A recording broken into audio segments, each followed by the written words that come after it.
Hi, I'm Cas Aarssen. I am the host of HGTV's Hot Mess House. I'm the author of 4 best-selling organizing books and the creator of ClutterBug, where I have the privilege of helping millions of families all over the world get organized.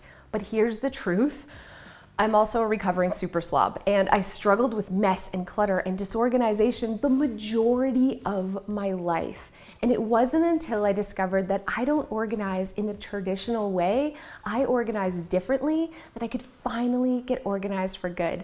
And I'm gonna break down the 4 different organizing styles with you in this video, because organization isn't one size fits all. And if you've ever tried and failed to stay organized in the past, or wasted your time and money setting up a system that just got messy again, I am here to help. Your organizing style is all about how you naturally manage your stuff, how you naturally sort, and how you naturally store your things. Are you a really visual person? Do you love seeing your everyday things? Are you an out of sight, out of mind person? If yes, you are a visual organizer. If you are craving visual simplicity, if you like things behind closed doors or in baskets or out of sight, you are a hidden organizer. And knowing if you're visual or hidden is the first step of your organizing style. The second step is how you naturally sort your things. Are you really detailed? Do you love lots of categories? Are you a bit of a perfectionist? Or are you a more laid-back organizer, where you just need fast, easy, simple solutions like a basket to toss your paid bills into? Knowing if you're a naturally really detailed person or a more laid-back, broad category organizer is the second half of your organizing style. It's this combination of how you naturally sort and how you naturally store your things that make up your ClutterBug style. I gave each of these 4 different styles a cute little bug name to represent the organizing style, and stay tuned to the end of this video to know why I chose each bug to represent that style. The first style is a cricket. A cricket is a total traditional organizer. They are very detailed. They love a lot of categories, but they prefer things out of sight. They're craving visual simplicity. Think Marie Kondo. Marie Kondo is an absolute cricket, and her entire organizing line is perfect for crickets.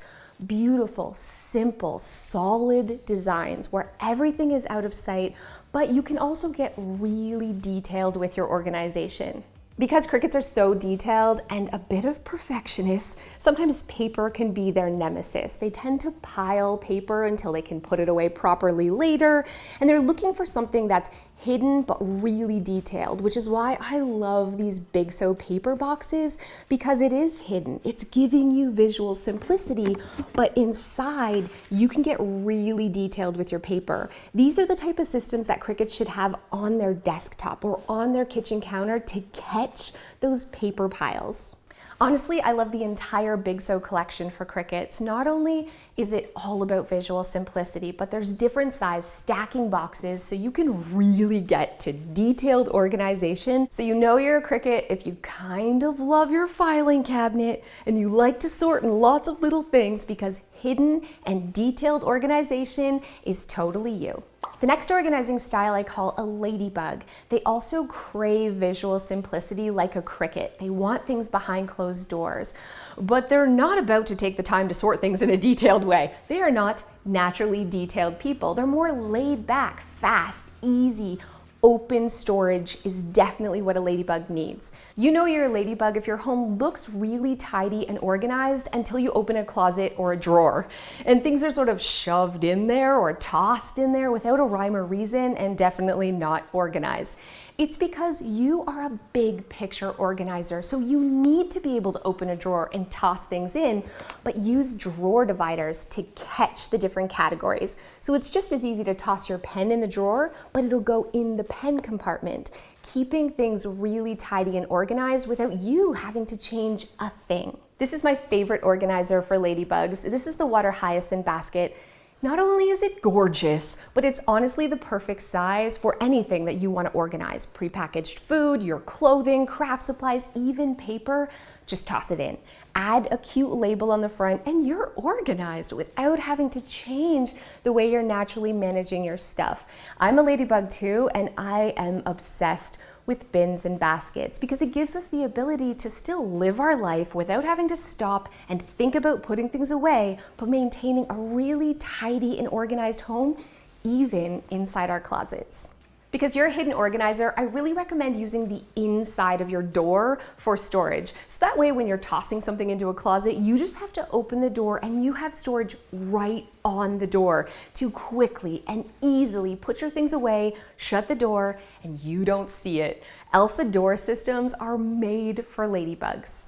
So if you love hidden storage, but you definitely need a more laid-back approach to organization, you're probably a ladybug. The next organizing style I call a bee, and a bee is a really visual organizer. They love visual abundance. They love to see their most favorite and beautiful things out in the open, and honestly, it can cause a lot of anxiety if their things are hidden behind closed doors because there's a fear they might forget about them. Not only do bees love to see their things, but they are definitely detail-oriented people. They're a bit of perfectionists. They love lots of categories, and they're not going to put something away until they can do it right.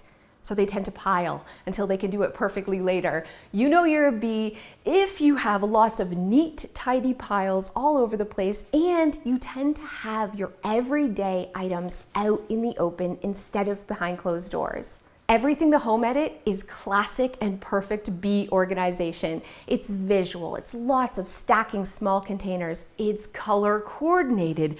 This is all the signature signs of a bee organizer. Beautiful, bright, detailed, perfect organization is what you need. And once you set that up, you have no problem maintaining it. If you're a bee, you have to take advantage of that vertical space so that everything is really visual. So pegboards are perfect for you. Open shelving, alpha systems right on the wall, making your storage gorgeous, visual, and exactly what you're craving. You also love clear containers, especially ones that stack. So again, you can get really detailed, but still see everything that you have. A clear Lazy Susan with lots of compartments is definitely your jam. Whether it's on your desk or your countertop or in a cabinet, this is so perfect for you. You'd also love any clear container that has little dividers inside, so you can get really detailed and see everything you have. Anything clear that can stack or have compartments is what bees need to get organized. And don't forget to totally embrace color coordinating, whether it's your clothes, your food, whatever. This works for you because if it's beautiful, you're way more likely to actually put things away. So if you're visual and detailed, you are a bee organizer. And last but not least is the organizing style of a butterfly. A butterfly is a really visual person, and it's definitely out of sight, out of mind for them. So they love to have their things out, but they're not really detailed people. They need a more laid back, broad approach to organization. You know you're a butterfly if you tend to just drop things wherever you used it last. You're leaving it out so you don't forget about it, but you're not going to take the time to put it away in a detailed way. So you need systems that are so simple, it's just as easy to put it away as it is to put it down. These are things like pegboards, open shelving, lots of clear containers without lids so you can still toss your things away. The truth is, a butterfly organizes the exact opposite way of traditional organization. So you've probably felt messy or disorganized your whole life. You probably have clothes on top of the dresser instead of inside the dresser, and that's not because you're messy, it's because a dresser isn't your organizing style. Consider taking the doors off your closet or getting a closet system right on the wall with lots of hooks so you're no longer piling your clothes because it's just as easy to put them away. So think of the Home Edit, but think about removing the lids, right? That's what you need. Bigger categories, so bigger containers, still clear, no lids. If you're a butterfly, your kitchen table, your kitchen counters, and your desk are probably full, but a rolling cart is exactly what you need. It's portable, it's really visual, and it gives you a place right beside your workspace. I especially love adding a pegboard to the front, so instead of putting things down on your surfaces, you can put it down on the cart and keep things really organized. Almost all small children are butterflies. So think about this if you're a parent when it comes to organizing toys or their bedrooms. Keep things visual with big categories so they can keep their space tidy on their own. These 4 organizing styles are definitely a scale. You can't put everyone into just one category. You might be a little bit of a cricket in your paperwork area, but more of a ladybug in the kitchen, and that's okay. This is about just knowing yourself better. It's about having the self-awareness of how you naturally organize your things so you can set up a system that actually works, but also identifying the organizing style of other people who live in your home so you can come up with compromises that work for everyone. So thank you so much for those of you who have stayed to the end. I wanted to share with you why I chose each of the insects that I did to represent all of the different bug styles, starting with the cricket. So many crickets say to me, why did you pick a cricket to represent a cricket? Because a cricket's not the bug that I would want to be. But here's the thing, I'm going to sell you on a cricket, crickets. When I think of perfection, when I think of an insect that's perfect and hidden, I think of a cricket. Because the thing is, when a cricket rubs its legs together, the song that it creates is mathematical perfection. It only changes when the temperature changes. So when it's hot outside, the song speeds up. When it's cold outside, it slows down, but every beat is mathematical perfection. And you hear a cricket, but you never see it, so it's hidden, which is why I chose that bug to represent the organizing style. I chose a ladybug to represent the hidden and laid back organizing style because they look shiny and beautiful on the outside, right? Beautiful shell, lots of spots, but if they open their wings, it's a hot mess sandwich under there. Their wings are crinkled, it's horrible, and I feel like that kind of represents a ladybug style before they actually get organized. Their house looks gorgeous, but their drawers and their hidden spots like closets are a hot mess, which is why I chose a ladybug to represent this style. I chose a bee to represent a really detailed visual bug because bees are really visual. They're attracted to flowers, but they're also methodical. They never visit the same flower twice for pollen. And have you seen a beehive? It's perfect, like literal perfection. So obviously a bee is the perfect choice for a perfect detailed visual bug. And I chose a butterfly to represent a visual laid-back organizer because butterflies again are attracted to flowers, but they flutter, you know? They're a laid-back bug. There isn't any methodical rhyme or reason. They're just doing what feels natural to them. This is why I chose a butterfly to represent this organizing style. It's all about visual, beautiful abundance, but definitely without the structure. When you understand what works for you when it comes to organizing and what doesn't and why, that's when you can finally set up a system that stays organized for good.